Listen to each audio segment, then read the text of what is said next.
सही कहा है किसी ने। अपने यहाँ लड़कों की सोच ही नहीं सही है। जब तक उनकी सोच नहीं सही होगी, तब तक क्या ही देश सुधरेगा। अपनी माँ, बहन, बेटी को कोई बोले तो इनकी सारी अकल ठिकाने आ जाती है। लेकिन दूसरे की बेटी को बोलते टाइम, रेप करते टाइम ये अपनी माँ बहन को भूल जाते हैं। जब सरकार ही भारत में ऐसी है और सरकार से बढ़ के तो लोग ही घटिया हैं। जब तक इंसान की सोच नहीं सही होगी, तब तक सरकार क्या ही करेगी। लेकिन जब तक सरकार में बैठे लोग खुद ये कहेंगे कि अगर रेप हो रहा है तो मजे लो उसके, तब तक इंसान की सोच कहाँ से सही हो पाएगी। कहना नहीं चाहिए, पर जब उन्हीं लोगों की बहन बेटी के साथ ऐसा होगा कभी, तो क्या अपनी बेटी से भी ये लोग यही कहेंगे क्या कि अरे बेटा, उसमें क्या हुआ, रेप ही तो हो रहा है, मजे लो।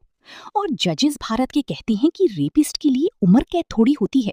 जब उसने करा था तब छोटा था, उसने ऐसे अच्छा लिखा, जेल में सही से रहा, तो अब वो सुधर गया है।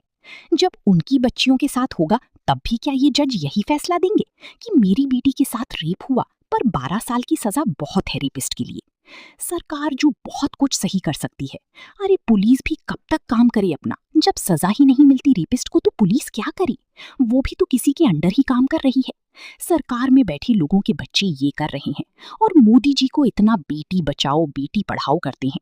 क्या करेंगे आप बेटियों को पढ़ाकर जब उनका रेप ही होगा ऐसे देश में।